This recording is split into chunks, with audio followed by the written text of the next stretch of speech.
Hey everyone, how are you guys doing? So guys, बहुत ज़्यादा doubt आ रहे थे बच्चों के कि भैया BA-LLB ऑनर्स करना चाहिए या BBA-LLB ऑनर्स करनी चाहिए। तो इस वीडियो के अंदर हम लोग यही पैरामीटर्स, सारे पैरामीटर्स के ऊपर डिस्कस करेंगे, यही बात को कि क्या हमें BA-LLB ऑनर्स की तरफ जाना चाहिए या BBA-LLB ऑनर्स की तरफ जाना चाहिए। ठीक है, जिसके अंदर हम लोग प्लेसमेंट से लेके करियर पाथ और कौन सा सब्जेक्ट किस तरीके से आगे बढ़ने वाला है, इन सारी डिटेल्स को डिस्कस करने वाले हैं। ठीक है, so hi guys, my name is Atul Singh, welcome to this beautiful platform of Adda 247। तो देखो यार, स्टार्ट करते हैं वीडियो को विदाउट एनी डिले। सबसे पहली बात, तुम्हें फुल फॉर्म पता होना चाहिए। अगर BA-LLB ऑनर्स की बात की जाए तो वहां पे फुल फॉर्म होता है बैचलर ऑफ आर्ट्स और फिर लॉ ऑब्वियसली। लेकिन BBA-LLB ऑनर्स की बात की जाए तो यहाँ पे होता है बैचलर्स ऑफ बिजनेस मैनेजमेंट। ठीक है, तो बैचलर्स ऑफ बिजनेस एडमिनिस्ट्रेशन और मैनेजमेंट, यहाँ पे BBA-LLB ऑनर्स का फुल फॉर्म होता है।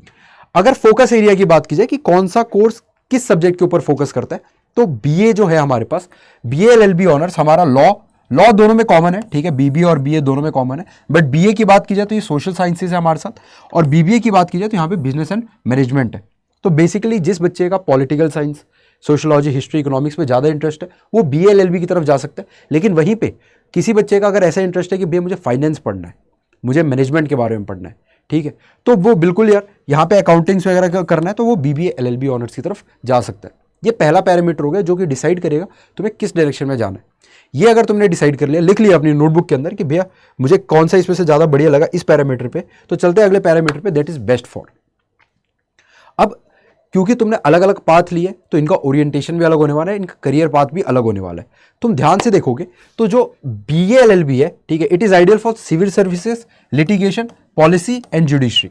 बेसिकली जो भी सरकारी नौकरी है मोस्टली वो BA-LLB वालों को ज़्यादा मिलती है या ज़्यादा उसके लिए अप्लाई करते हैं। लेकिन वहीं पे BBA-LLB की बात की जाए तो it is ideal for corporate law, business administration, business roles, law firms and MNCs।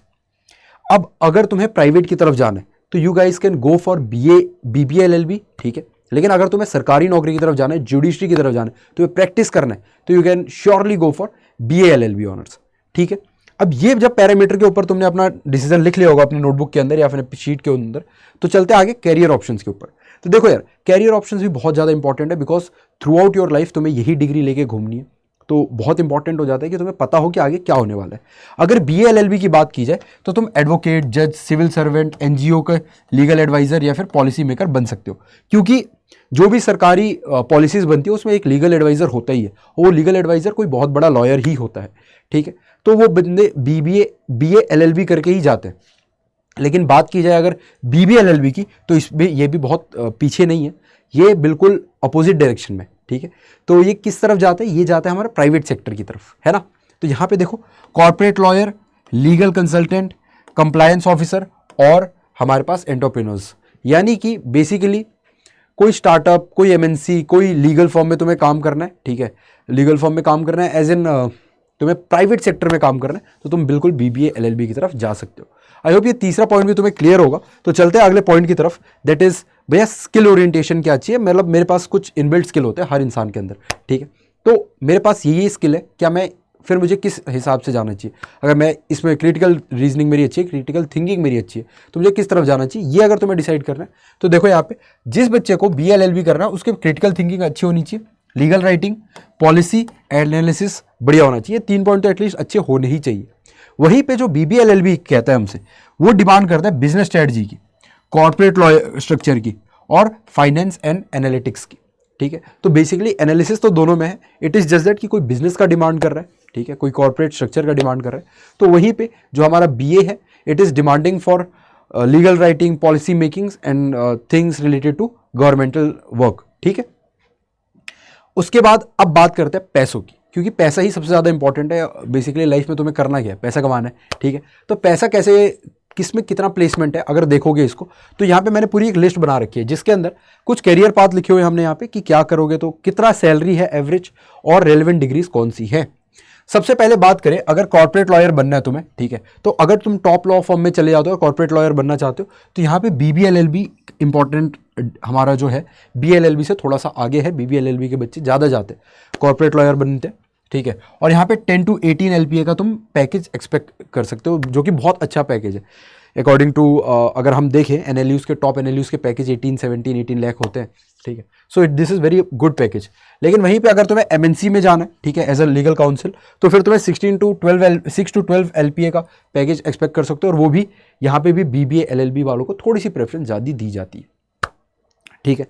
लेकिन अगर लिटिगेशन में जाना है, यानी कि trial court, high court, trial courts, high courts में जाना है, सुप्रीम कोर्ट में तुम्हें काम करना है, बड़े बड़े वो बढ़िया सी बड़े बड़े हमारे जो कोर्ट्स होते हैं उनके अंदर तुम्हें काम करना है, तो बिल्कुल यार तुम लोग BLLB के साथ इसको बिल्कुल पूरा कर सकते हो, ठीक है। और यहाँ पे यार 2 to 6 LPA इनिशियली है, but it can grow big, ये खुला समुंदर है, ठीक है। So don't go on this number, at least इस नंबर के ऊपर तो मत जाना, बिकॉज यू हैव सीन ऐसे भी लॉयर्स, ऐसे भी एडवोकेट्स, ऐसे भी लॉयर्स जो कि डाउन द लाइन इतने आगे निकल जाते हैं लाइफ में, जैसे कपिल सिब्बल साहब है, जैसे उनके अगर तुमने हियरिंग के कॉस्ट देखे होंगे, एक एक हियरिंग के वो कितना चार्ज करते हैं, तो फिर you will get to know कि यार ये पैकेज, ये जो हमारे पास पैकेज है एनुअली, ये कोई ज़्यादा मायने यहाँ पे रखता नहीं है, because you can grow big hair, ठीक है। उसके बाद बात करते हैं अगर सिविल सर्विसेज की, अगर तुम्हें IAS IPS सिविल सर्विसेज में जाना है, ठीक है, नौकरशाह बनना है तुम्हें, तो यहाँ पे तुम्हारे पास BLLB को थोड़ा सा यहाँ पे प्रेफरेंस ज़्यादा दिया जाएगा, बिकॉज BLLB वाले बच्चों को सोशल साइंसेस पढ़ना पड़ता है, यानी कि इकोनॉमिक्स, हिस्ट्री, ज्योग्राफी, ये सारे सब्जेक्ट पढ़ने पड़ते हैं, जो कि बिल्कुल यार रेलिवेंट हो जाते हैं UPSC CSE जो सिविल सर्विसेज एग्जामिनेशन होता है उससे। तो इस वजह से, और यहाँ पे जो CSE करके जो ऑफिसर बनते हैं, यानी कि IAS IPS IRS ऑफिसर्स, इनका जो पैकेज होता है that is around 10 to 15 LPA, but उसके साथ साथ अकाउंट जो अलाउंसेज होते हैं वो एक्स्ट्रा मिलते हैं हमें, ऑब्वियस सी बात है, ठीक है। तो it can go somewhere between 18-19 lakh तक तो चला जाता है ये पैकेज, ठीक है।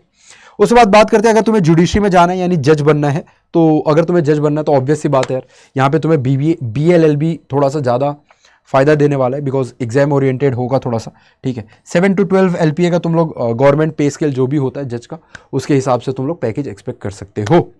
बात करें अगर एकेडमिया, रिसर्च या थिंक टैंक्स की, अगर तुम्हें प्रोफेसर बनना है या थिंक टैंक में जाना है, ठीक है, तो बिल्कुल यार तुम BA LLB वाले बच्चे थोड़ा सा ज़्यादा जाते हैं उस तरफ, क्योंकि उनकी जो पढ़ाई होती है वो, थिंक टैंक का काम क्या होता है, सब कुछ को देखते हुए कुछ डेटा को रिप्रेजेंट करना, कुछ डेटा को प्रेजेंट करना सबके सामने, ठीक है, सारे कंडीशंस को देखते हुए। और सारे कंडीशंस को एक वही बच्चा समझ पाएगा जिसने आर्ट्स पढ़ी हो, जिसने हिस्ट्री पढ़ा हो, ज्योग्राफी पढ़ा हो, पॉलिटी पढ़ा हो, वही बच्चा एक थोड़ा सा अच्छे समझ पाएगा, इसलिए BA को यहाँ पे थोड़ा सा ज़्यादा प्रेफरेंस मिल जाता है। यहाँ का जो एवरेज पैकेज है that is 4 to 8 LPA in starting, but it can grow big, ठीक है। तो फाइनल वर्डिक्ट के ऊपर चलने से पहले हम लोग ये देख लेते हैं एक बार, ठीक है, कि यार कौन सा ज़्यादा बढ़िया है। सुनो मेरी बात, दोनों ही बहुत बढ़िया है, ठीक है, यही चीज़ पीछे लिखी हुई है कि दोनों ही बहुत बढ़िया है, no doubt in that. But अब डिपेंड करता है कि अगर तुम्हें सिर्फ पैसा कमाना है, if you want to earn, ठीक है, तो फिर इनिशियली बहुत ज़्यादा पैसा कमाना है तो you can go do BBA LLB honours, ठीक है। बट अगर तुम्हें ऐसा है कि नहीं भैया स्टार्टिंग में पैसा ना भी हो तो चलेगा, बट क्योंकि ऑब्वियसली BLLB वालों का भी विथ टाइम बहुत अच्छा पैकेज बन जाता है, ठीक है। अगर तुम्हें उस लाइन में जाना है तो बिल्कुल यार तुम लोग जा सकते हो उस लाइन में भी और BLLB कर सकते हो। लेकिन ये सब्जेक्ट सिलेक्शन तुम्हारे खुद से होना चाहिए, ठीक है, ऐसा नहीं कि किसी की दबाव में आके कर रहे हो तुम लोग, क्योंकि ये तुम्हारी थ्रू आउट लाइफ ये डिग्री काम आने वाली है। और ये जो पढ़ने वाले हो तुम अभी अगले 5 साल में, ये थ्रू आउट लाइफ काम आने वाला है, तुम्हारी करियर पाथ यही डिसाइड करेगा। तो खुद बैठो, जितने भी पैरामीटर्स बताए उसको देखो और समझो, और फिर अपना वर्डिक्ट अपने हिसाब से निकालो, ठीक है। मैं जाने से पहले तुम्हें ये जरूर बता दूंगा, ठीक है, कि यार अगर तुम्हें एक बार लाइफ में बहुत अच्छे से तैयारी करनी है तो तुम लोग क्या कर सकते हो कि अड्डा 247 की वेबसाइट पे जाओ, ठीक है, और यहाँ पे ऑल कोर्सेज का ऑप्शन आएगा। ऑल कोर्सेज का ऑप्शन में यहाँ पे UG and PG entrance exam का ऑप्शन आएगा, वहीं पे तुम्हें यहाँ पे लॉ एंट्रेंस एग्जाम्स दिखेगा। यहाँ पे तुम लॉ महापैक पे क्लिक करोगे तो तुम्हारे पास 5 ईयर और 3 ईयर LLB के कोर्सेज खुल जाएंगे। अगर तुम कोर्सेज में इनरोल करते हो तो ऑब्वियस सी बात है यार, एक तैयारी को एक दिशा मिल जाएगी, ठीक है, और उस दिशा में बस मेहनत करते रहना है। तुम्हारे साथ तुम्हें पीछे से पुश करने के लिए बहुत सारे फैकल्टीज़, बहुत सारे टीचर्स लगे हुए हैं, पूरी एक कंटेंट टीम बैठी हुई है जो कि कंटेंट बना रही है तुम्हारे लिए, ठीक है। तो अच्छे से अगर तुम्हें बहुत अच्छे से तैयारी करनी है और एक बार लाइफ में बहुत अच्छे से तैयारी करके एग्जाम को क्रैक करना है तो बिल्कुल यार अड्डा 247 की टीम, पूरी टीम तुम्हारे साथ है। और मैक्सिमम डिस्काउंट चाहिए, ठीक है, मैक्सिमम डिस्काउंट चाहिए और मेरी पर्सनल गाइडेंस चाहिए तो यूज़ दिस कोड ऑफ अतुल40। ये कोड यूज़ करना मत भूलना, ठीक है। अतुल40 कोड यूज़ करोगे तो तुम्हें मिलेगा मैक्सिमम डिस्काउंट। और मैक्सिमम डिस्काउंट के साथ साथ एक बात और बता दूं मैं तुम्हें कि मेरी पर्सनल मेंटरशिप मिलेगी अगर तुम ये कोड को यूज करके मेरे को यहाँ पे मेल करते हो कि हाँ भैया हमने आपका कोड यूज किया। The email ID is atul.singh@adda247.com। बाकी कोई भी डाउट हो कमेंट सेक्शन ओपन है तुम्हारे लिए, बिल्कुल कमेंट करो। उसके ऊपर हम लोग पूरी टीम लगी हुई है, वीडियोस लेके आएंगे हम उसके ऊपर। बाकी अगर कोई पर्सनल डाउट होता है तो you guys can connect with me here also, मैं तुम्हें पर्सनली गाइड कर दूंगा। So thank you so much guys for being such a wonderful audience. मिलते हैं अगले वीडियो के अंदर। Until then keep grinding, keep hustling. जय हिंद।